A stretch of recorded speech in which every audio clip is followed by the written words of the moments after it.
Welcome to the Kennedy Events Podcast, where we feature top marketing, communications, and future of work leaders and share their biggest takeaways and insights. We love these conversations and hope you will too. Let's get started.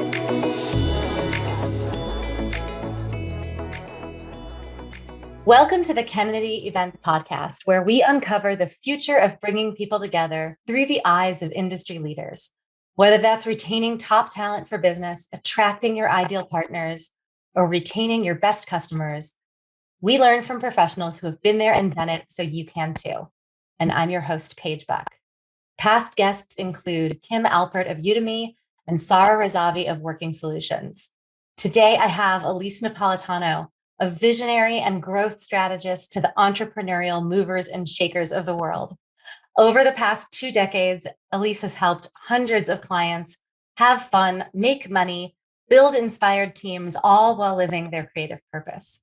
As principal of her coaching practice, the Sprezzatura Entrepreneur, the Z actually worked. I'm proud of myself there. She works with lusty entrepreneurs to bring their visions to life, answering the question, what does inspired growth look like for my business in this particular season of my life? And her superpowers are helping companies craft a smart growth plan, energize a brilliant team, and facilitate offsite experiences that inspire, uplift, and lead to lasting impact.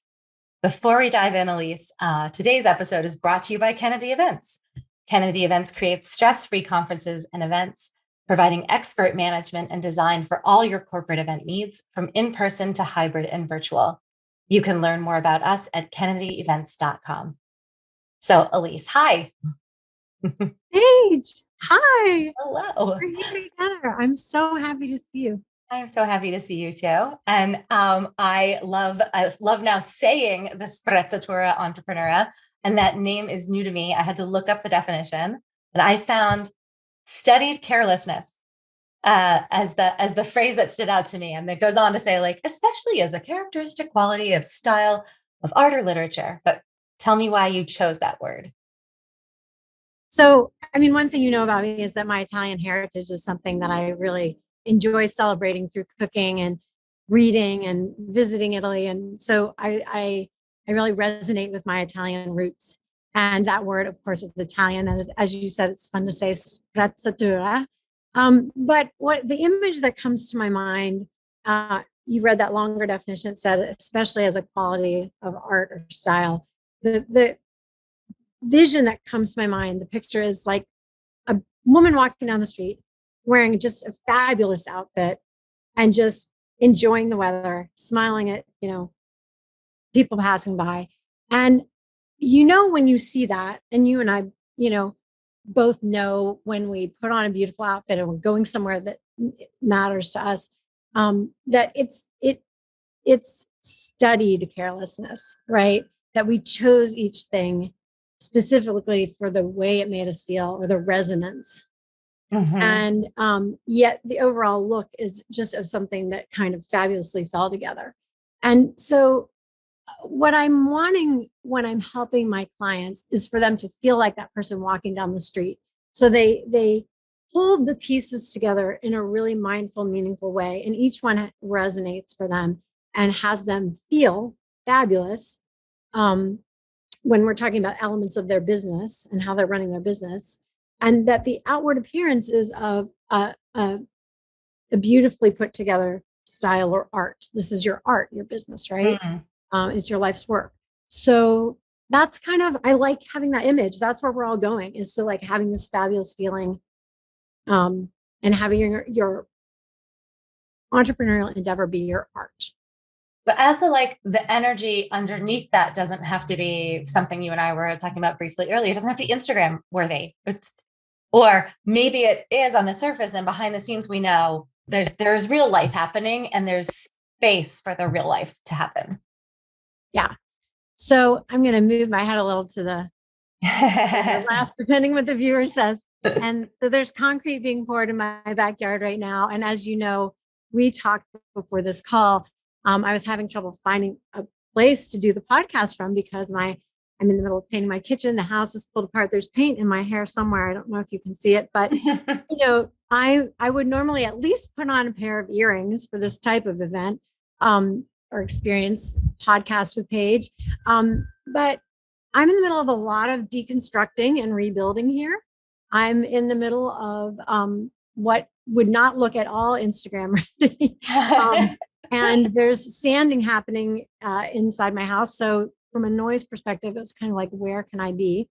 And so we know that there's always mess behind the scenes, and how are we moving through that mess? And to me, that's where you bring sprezzatura back. You cultivate that feeling even when you're in the middle of a messy part of the growth. So I'm guessing some of that looks like making peace with it and not trying to live up to the comparative Instagram experience. like I don't look like that right now. My backyard doesn't look like their backyard. Yeah. Right. There's this culture we've all cultivated of, you can have this lifestyle business, right? Mm-hmm. And I do think that's possible. And I've absolutely had times during my life when I felt like I had a wonderful lifestyle business. I'm in the middle of not only repainting the kitchen, but disassembling my business and reassembling it, because it got to a place where it didn't feel very sprezzatura. But I think we go through seasons.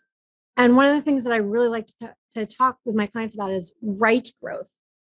Yeah. So along with the Instagram ready everything, there's also this sort of cultural addiction around growth. And when we talk about our businesses, we tend to talk about how well they're growing. And so I like to talk to my clients about seasons. So are we in a stabilizing season? Are we in a growth season?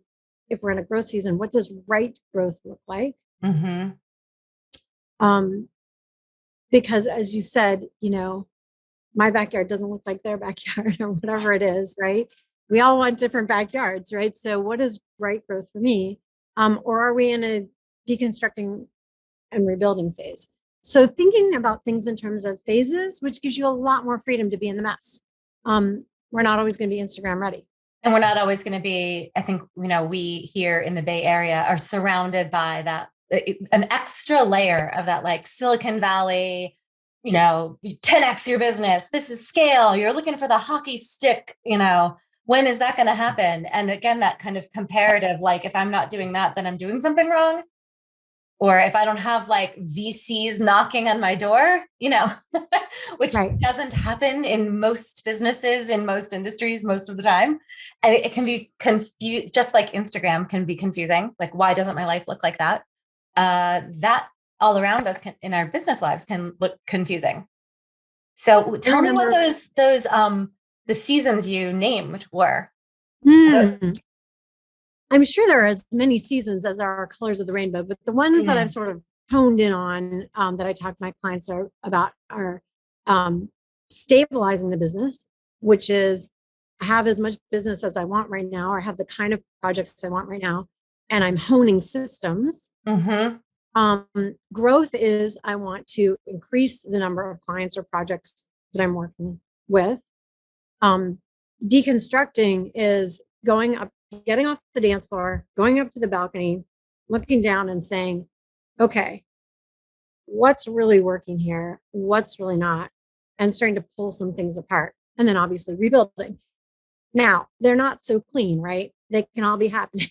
We try to do all those things all the time. Yep. Right. I was going to say, it's like July and I'm here in my, it's July in San Francisco and it's, I think, 55 degrees and windy. So the seasons do mix together, not all totally clean, but I like for people to pick a season that they're focused on and then really pick a check-in point somewhere between a month to 3 months later to see how the focus on that season has gone and whether they're ready to graduate from that season, shift focus, do a change of season transition. But I do like to have people do those check-ins because I think otherwise we just get this crazy growth addiction. And so many of us either sacrifice financial well-being for creative fulfillment in our work, that old starving artist kind of mentality. Or we fill our coffers, but we're not filling our souls. And so really, if you're always in growth season, it's really easy to get out of balance on one of those areas. Yeah, I love that. And gosh, I'm thinking back to sort of other amazing principles and wins that I've gotten from you. And I realize that it's so intrinsic now. I sort of take for granted, like that was an Elyse thing. That was absolutely an Elyse thing. Oh, you're making me blush, lady. I was thinking back to when I was first, you and I had already been working together, and I'd known you for a couple of years as my coach when I joined Maggie in Kennedy Events. And we hadn't formally done that. We were just talking about what it would look like. And you suggested that we meet with you. So when the three of us first met, there was an immediate aha about something we needed to learn to do together and agree on before we went forward. That really has been a saving grace and a like repeated lesson around boundaries for ourselves. And Maggie still refers to it. Maggie will still be like, oh my gosh, we took this meeting with Elyse and this happened. And this is the thing. And it's a story we tell the team about taking care of themselves, and that success with a client doesn't mean like, selling your soul to them or letting them walk all over you. And that's not about like whether the client is or isn't always right. It's about like protecting yourself. And you have a beautiful way of expressing this. I think you've like really refined how you express this now. Yeah. What do you tell your clients that about day this? with Maggie? Yeah. And you and I both know that one of Maggie's superpowers is her empathy for people. She's just so empathetic. And so when her clients are stressed, she has to really take care of herself in order to be at her best for the clients, because otherwise she can get stressed if she's not paying attention to it. And that was one of those days where she was getting a barrage of emails from a client. Yeah. And I don't remember if I said it quite this way, but one of the key principles with my clients when we get going is this foundational principle of you are your first and most important client. Mm-hmm. And so starting from that point, there are a couple of things that I work with my clients to make inherent. And I feel very honored that you said some of these things are inherent now, because I feel excited to know that our work together had a good impact. Oh my gosh, so much so. Yeah. Yeah. So you describe this like that's the first thing for you is the first protecting yourself as your Yeah, you are your first and most important client. And this is, I know we're all tired of this metaphor. I'm going to think of a better one soon, but it's the oxygen mask, right? Like, I knew where you were going. Yeah, of course, because you're like, Elyse, oh gosh, my only friend who gets how much I dislike cliches is about to cliche on me, and I did. Sorry. Okay, that's my homework assignment. I'm going to think of a better metaphor, but it's like we are of best service when we're in a great place. We think more creatively, we're less reactive and more proactive. And so we take better care of our clients. So you are your first and most important client. And you want to kind of have a list of what that looks like, that that you're in keeping with. So for me, it's did I get to yoga today? Am I booking client meetings over my favorite yoga teacher's time slot? That's a warning sign that I'm not treating myself as my first and most important client. So I have a little list of things, and that's custom to every person. You'll know what your non-negotiables are and what really makes you feel sprezzatura, and then you want to honor that. So you're your first and most important client. And along with that goes, your time is your inventory. Your time is your inventory, and your creativity is your inventory. So those are your two, and you really want to think about as like inventory on shelves, because if you're using that time and creativity up on something that's really the client's stress, it's a very poor use of your inventory, and that's what leads to burnout, right? So Maggie was in that moment of like getting this barrage of requests from the client, and she was her lovely empathetic instinct was let me take care of the client, but she was sending way too much inventory out the door. Yeah. And I want to extend the metaphor a little bit because I sometimes think, and I know I'm guilty of this when I'm talking with other business owners and other entrepreneurs, people on teams in large companies can start to feel like that might not relate to them. But I feel like we apply this with our teams individually and together. Absolutely. I still want and know I will get the best from and be like in integrity with the people on my team if they too are taking care of themselves first, protecting themselves as an asset and their mental space and their creativity. And otherwise, if you are just reacting to the random thing that your boss or your colleague is asking for, instead of pausing and saying, let's come up with a better way to do this together. So then you're just sort of like taking a baseball bat to your inventory. Like, oh, there you go. That's a metaphor. Right? It's just like, what inventory? Right? I just smashed everything on the shelves. Yeah. And I've seen that happen. And we've probably all seen that happen. Yeah. So you are your first and most important client. You know what things you want to do to keep yourself well. Your time and your creativity are your inventory, and you have to know how to protect and nurture those. The third principle that I work with my clients to make really inherent is that we work on honing and then really honoring a matrix of things that we're looking for in any project that we take on. So again, I'm going to just going to, make a little side eye on our culture here and say that we have this norm around thinking of the transaction as I do a service and you pay me. And so we tend to think of money being the exchange. But I encourage anyone who is working with clients and projects, any entrepreneur, to create their own list of criteria that they want to think about aside from money. So yes, the client's going to pay you. But for me, I'm always really curious about what kind of relationship I'm going to have with the client. Will it be a joyful relationship? Will I learn new things either by what they're doing or by the work that I have to provide for them? Mm-hmm. So is there an opportunity for me to grow and learn? What is the relationship like? Am I contributing to something that's creating worth in the world aligned with my values? So what is my client up to? It was so much fun to work with you and Maggie because you were creating these beautiful, events that were really meaningful experiences for people, and starting with deeper questions than what color was the decor going to be, really what was the feeling going to be, how were people going to be inspired, uplifted, what were they going to take away that was going to stay with them. And so having those kinds of conversations with you was really exciting for me. So my list is, am I going to learn something? Am I going to enjoy the relationship? Is it good for my brand? Does it work within my work hours? And then, of course, am I able to deliver the value for my client that makes sense for the monetary exchange on both sides?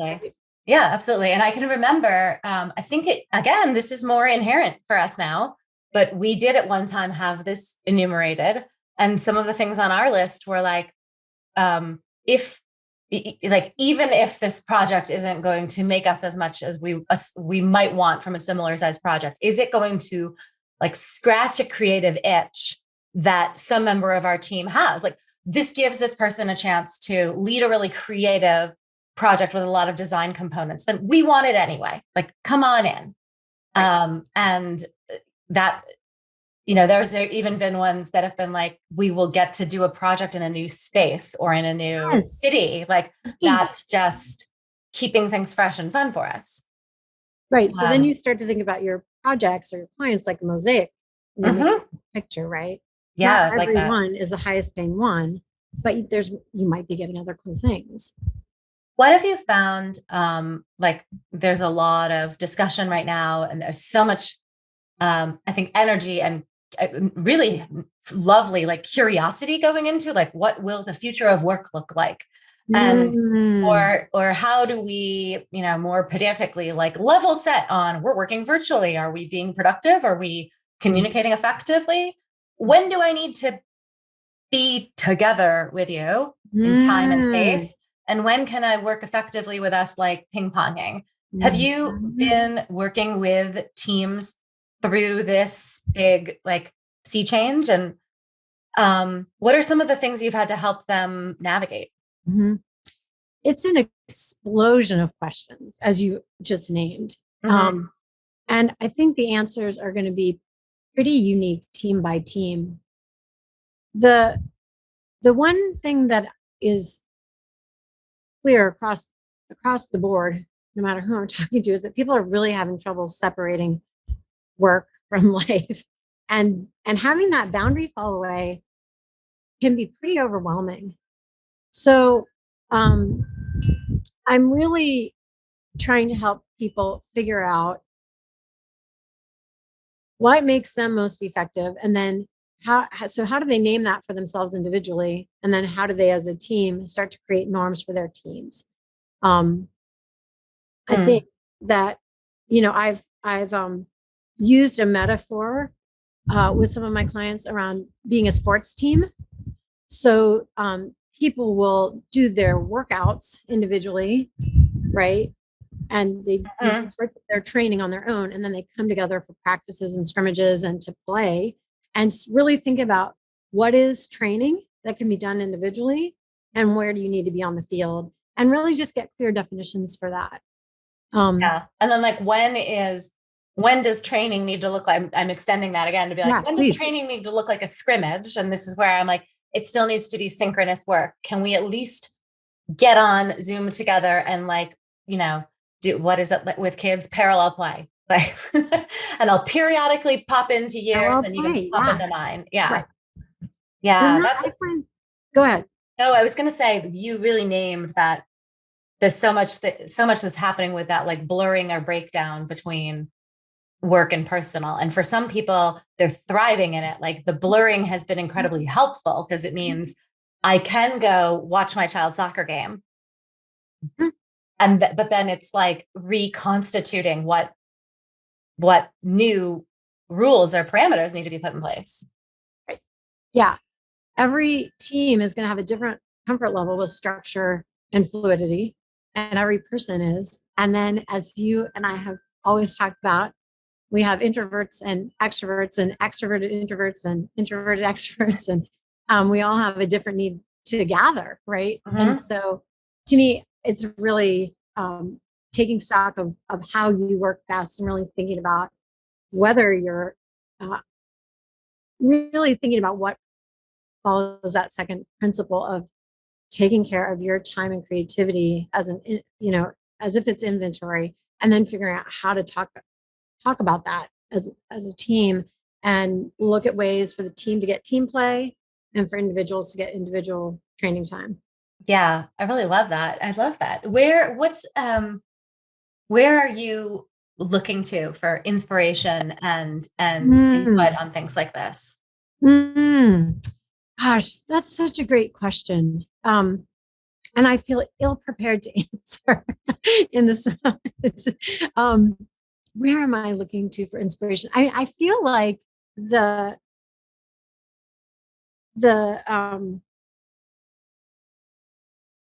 I'm not doing a lot of external reading podcasts. Like I don't have the. It's been watching my clients and even my family. For our listeners out there, I have a 12-year-old daughter and a 9-year-old son. The 12-year-old daughter missed school terribly when we were doing remote learning. And really, we had to really work with her on keeping her spirits up and keeping her energy up. 9-year-old, he was just as happy as could be. His reading scores soared. His math scores soared. Because he was built to learn from home. He would go jump on the trampoline. He would do everything asynchronously. He did his own thing. He invented things. He had cardboard and scissors and glue gun in the backyard all day long, and he thrived. So I think what I don't have a lot of communal resources, although I'm going to take this as a homework assignment page. But what I'm seeing is that this is a great time for us to all really check in with what does help us thrive as individuals, and how are we talking about that on whatever teams we're on. Yeah. And I think, you don't have to pick this up. This isn't like, well, Elyse, you need to go read 5 books because you couldn't answer that question by pointing to 5 business leaders who were all written up in, the Harvard Business Review last month. Because what I see is I think we both do this, like speaking in metaphors and illusions a lot, but you see patterns in things, and so like you said, listening to and watching what's happening in your clients' work lives and their teams and your family, and seeing trends emerge from that shape what you share with people. Yeah. That's what's got my attention right now, is watching how people are trying to rebuild, because it's gotten messy. And I think the bright side of that is there's this real call to action to check in on what does have us thrive, and then talk about that. When you're very clear for yourself, when I hear you and others like you say, what was the phrase you used? Like but just like your no-go zone, right? That wasn't the word you used, but like non-negotiable. Your non-negotiables. You would be breaking a commitment to yourself or crossing your own boundary if you scheduled over that yoga class that you cherish. Where do you start with people who listen to that and go, huh? And you ask them, what are your non-negotiables? And they're like, I don't know. Like, I reach down into that and I pull up blank space and nothing. Like, where do you start to learn what you need for yourself if it's already gotten so blurry that you can't see those anymore? Yeah, that's a really clear sign of burnout, right? If you can't call to mind a 15-minute to 2-hour long activity that actually restores you, it's just a really good sign that you're in burnout. And so it should be top of mind. Oh, I could walk the dog or take a nap or dance for 10 minutes or listen to my kids read out loud or read out loud to them. Or, if you can't spill forth, if I said, Paige, what would be so fun for you if you just had half an hour? And if you can't just, ad lib, extemporaneously say all the fun things that you can think of, then there's a really good chance you're in burnout. And where I would start is pick some practice. Think back. Did you like to draw? What did you like to do when you didn't have to pay a mortgage, right? And start. One of my clients was really deeply burnt out, and we went back to his childhood. And now what he does is he's added this coffee table to his space, and it has I'm going to say 5,000 piece puzzle. I don't know if it's 5,000 pieces. Maybe it's fewer than that, but it's this endless puzzle. And whenever he notices himself getting stressed or feeling like he's over on the client's side of the fence, worrying about their worries, he sets a timer for 15 minutes and he works on the puzzle for 15 minutes. And that has been truly his words. It's really completely changed his experience of his work day, is to have this puzzle there that he can go to. And it's really soothing. So I would say pick something and start playing with it. That's beautiful advice. That's an awesome success story of just like a little win of changing something. It's not like, well, I hired a coach and now I'm running marathon and what I did was set another big aspirational goal and I'm just going. Yeah. And on that note, I want to say something else, which is the teams that are having the most success with the virtual experience, or any experience really, are the teams that know how to have fun together. And so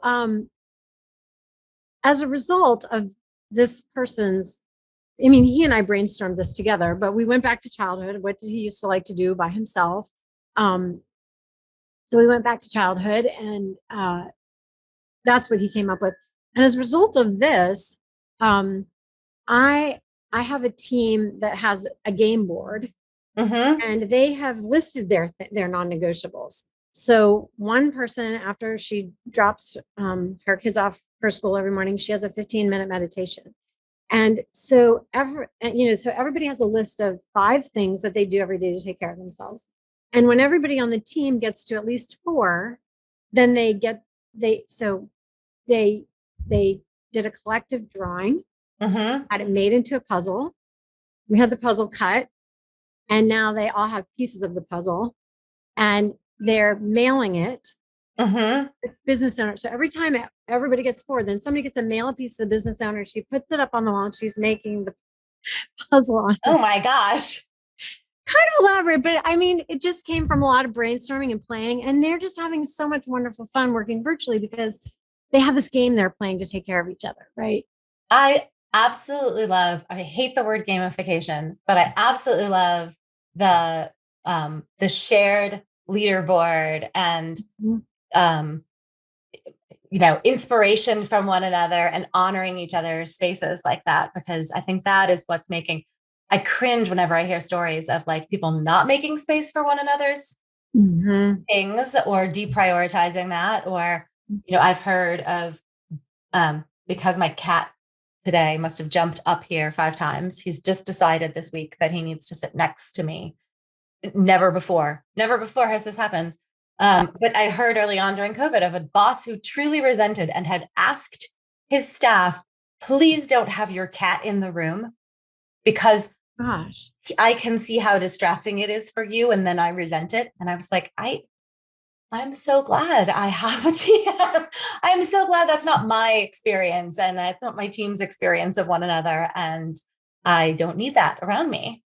But it's great that you're seeing so many examples of people finding unique and special ways to like support one another. Yeah. I think I would rather work with people who have had their thing, right? That's taking care of them. People who are starved for recreation are not much fun to work with. So you've kind of described yourself as being in like a deconstructing phase so that your business like serves you and you're not a slave to it.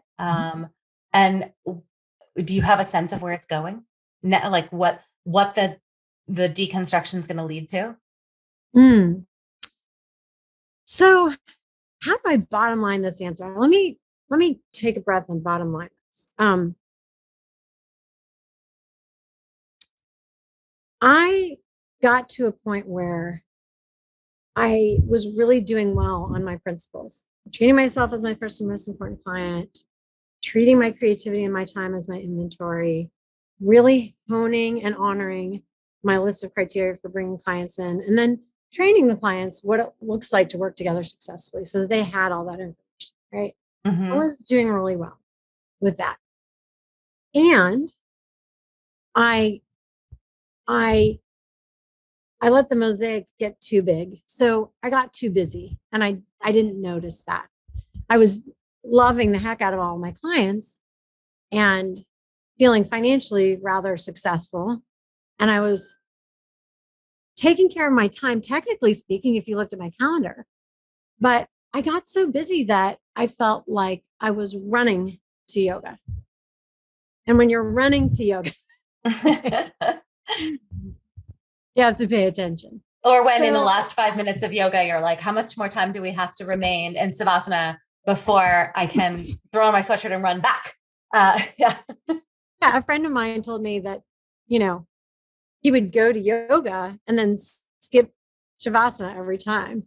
So he could get back to work. Yep. Right. Yep. And I think his teacher finally called him on it, but we do that, right? We skip the rest. We think of it as a workout and then we're like, I don't have time to rest. That's, we wear busyness on our sleeves like a badge of honor. Oh, 100%. Yeah. And so I found myself doing that. And so I decided to take some time off and put everybody on pause for a month.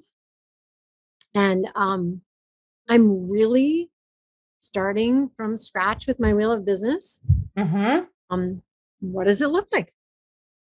And so that's where we are. And will you know when you hit capacity? It's such a great question. I struggle with this, so I'm curious. It's such a great question. Gosh, Paige, I love that you asked me that. Will I know when I hit capacity? I think I'll tell you very transparently where I'm stuck is that I think I need about 10% fewer clients than I had. Mm-hmm. But I was being so careful with my filter that I love all my clients. Like, Right. You might go, but I want them all. and so that's why, that's just to be totally transparent. That's why I put everything on hold for a month, because I really need to go to the balcony and look at, can I scale back how I work with my clients?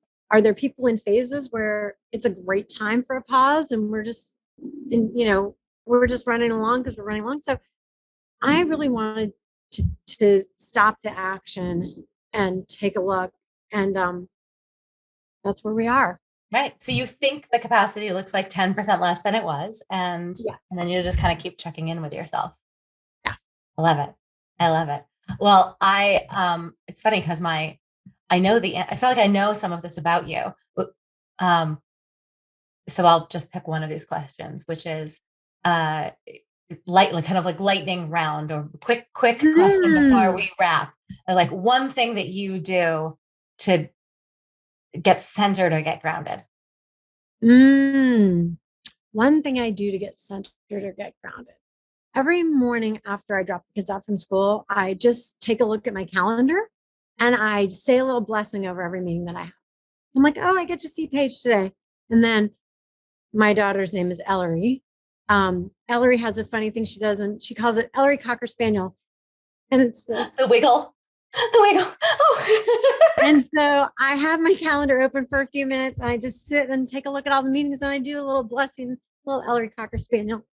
That's what we do. That's what I do. I love it. I love it. Cause it's also like us to reframing, because you could so easily be like, oh crap, I have that thing. No matter how much I love that person, I have that thing today.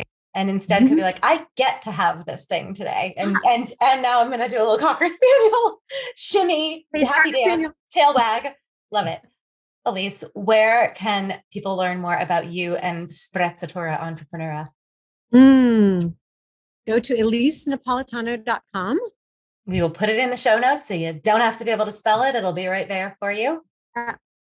Call me on the phone if you want to have a chat. Very cool. You can put that in the show notes. My phone number is 415-298-2172. I love chatting and hearing what people are up to. I want to say, you're not asking me this question, but where can people go learn more? I want to say, if you ever need a coach for anything at all, and you look at my website and I'm not the right coach, please call me. I know all the good coaches in all the niches. Yes. So if you need a coach and it's not me, please call. Let me give you 20 minutes of my time to find out what you're up to. I feel really protective of the coaching profession because anyone can hang out their shingle and say that they're a coach. And they don't need to have any particular education or certification to do that. And sometimes even when they do, it doesn't mean anything anyway. Yeah. Right. So I feel really protective about people getting to really solid coaches, know what they're doing and know how to do it and are going to uplift you in the process. So call me up. That alone is an amazing resource. And thank you. Thanks for everything you shared. This has been awesome. What a pleasure. I'm delighted. Thank you, Paige.